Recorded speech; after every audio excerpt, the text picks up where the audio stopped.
I'm Daniela Clara Moraru. I'm Romanian, a serial entrepreneur. Have started already 4 different companies in 3 different countries: Romania, the UK, and Luxembourg. And what's really important for me is to have an impact through everything I've been doing and leaving a legacy through all the businesses and activities that I'm committed to.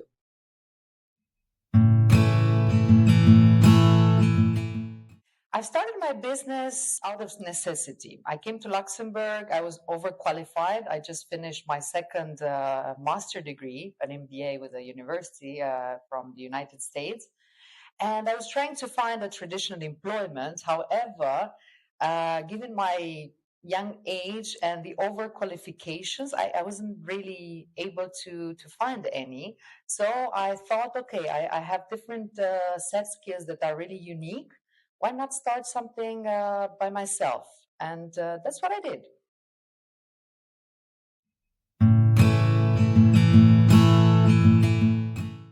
When I started my business, I started with interpreting solutions, interpreting services for companies which are organizing European conferences, and then it evolved.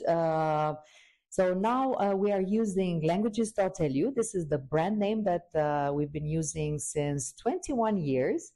And we propose to companies tailor-made language courses, translation services. We have been innovating a lot in terms of language solutions. For example, we've been the first ones to offer in 2004 already some language courses online. This was really an innovation in 2004. We've been the first to offer a mobile application to learn Luxembourgish, and we've been publishing more than 10, so it's about 14 different learning materials for Luxembourgish, always innovative education solutions that people can use either as a teacher, as a Luxembourgish teacher, or as a simple person interested in discovering or improving one's Luxembourgish skills.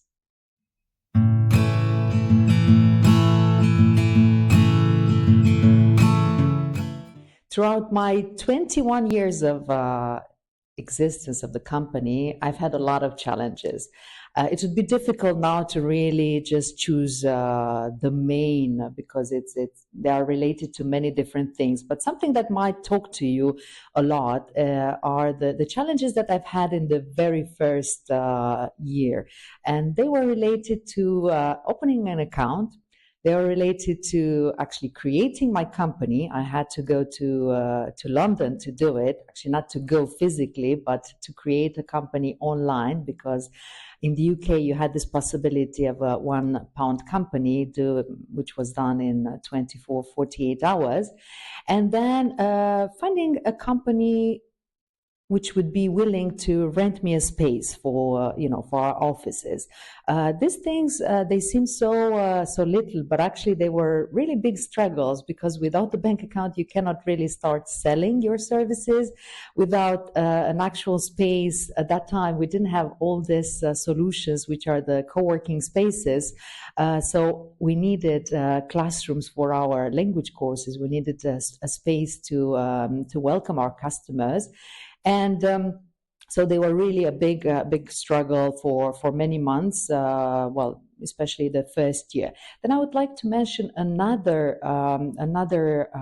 challenge, which is related a little bit more to how you conduct your company. And this is about the strategy, to decide actually what you're not going to do.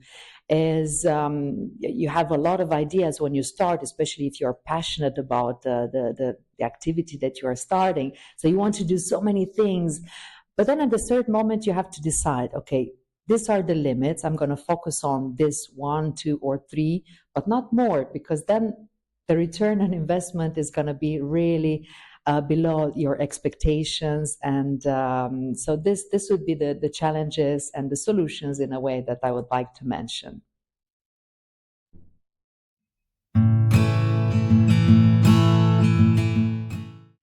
I think it's very important to understand what your definition of success is. But if we really think in terms of financial results, I think what has been really the key for my success and my company's success was perseverance and resilience. Is learning that you have to really persevere. You have to work day after day after day after day until you build your customer base, until you build a brand which is known, which is recognized, which is appreciated.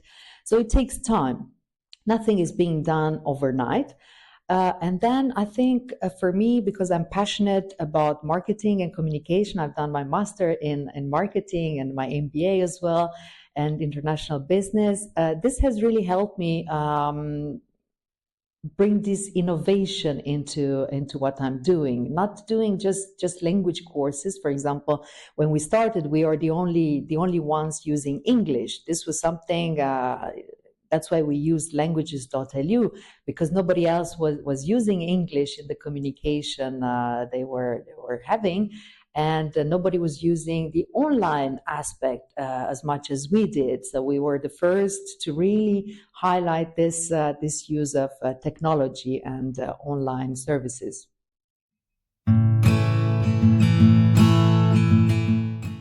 I've learned a lot of lessons, but if there is just one to be picked up, it would be that you have to always learn new things. You cannot just say, okay, I'm so good. I have my customers, so I'll just continue doing that. Actually, I found out that you always have to remain curious, always to learn, because the economy is changing, the technology is changing, everything is changing around us, and you have to adapt yourself. You have to upskill yourself regularly. So for me, lifelong learning has really a very important meaning, and you have to keep that mentality of always being willing to invest time in learning new things and improving yourself all the time.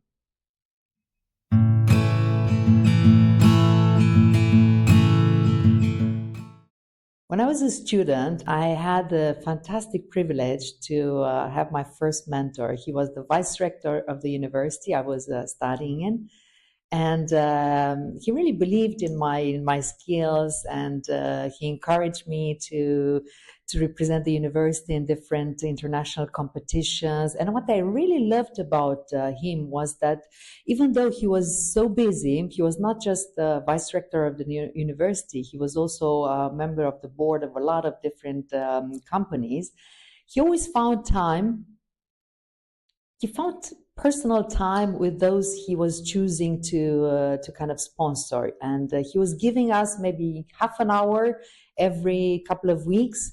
But that half an hour, you felt that he was there just for me, or for you, for the person he, the mentee, and this, for an incredibly busy person, I felt so privileged every time that I had this one-on-one time with him, because I could learn so much just by him being in his presence. Really, just thinking about it, it brings back so much emotion and so much enthusiasm of spending this time together.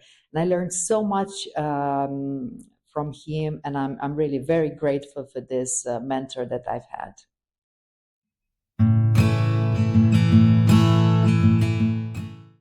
To answer this question, I really try to remember when I was your age. I started my first company when I was 20, and well, you can imagine I had my university diploma, but I could not say that I have 50 years of expertise in this or the other field of activity. However, what's important is actually to be ready to learn while you do it. Just to explain, to clarify this, I started a company so it was a Chinese restaurant. I had a Chinese investor, and at that time I really didn't have any experience with restaurants, with cafes, I just graduated from university. I was doing my master degree. But I had this courage to start something and to learn while doing. I learned about doing partnerships with TV just to get some good deals because we didn't have money to pay such an investment, to cover an investment in television. I learned how to recruit staff. I was just going to the other restaurants that I really liked, and I was trying to recruit the best people who were serving us. I learned how to deal with stocks. I really learned everything by doing. So if you're thinking, if you're an aspiring entrepreneur and you have the courage, I think courage is really something that you need to have.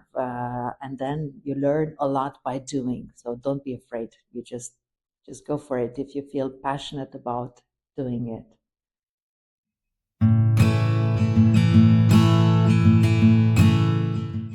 If you are a young woman and you consider starting your own business, what I would really recommend to you would be to get involved as early as possible in a nonprofit association or a professional chamber and start a project.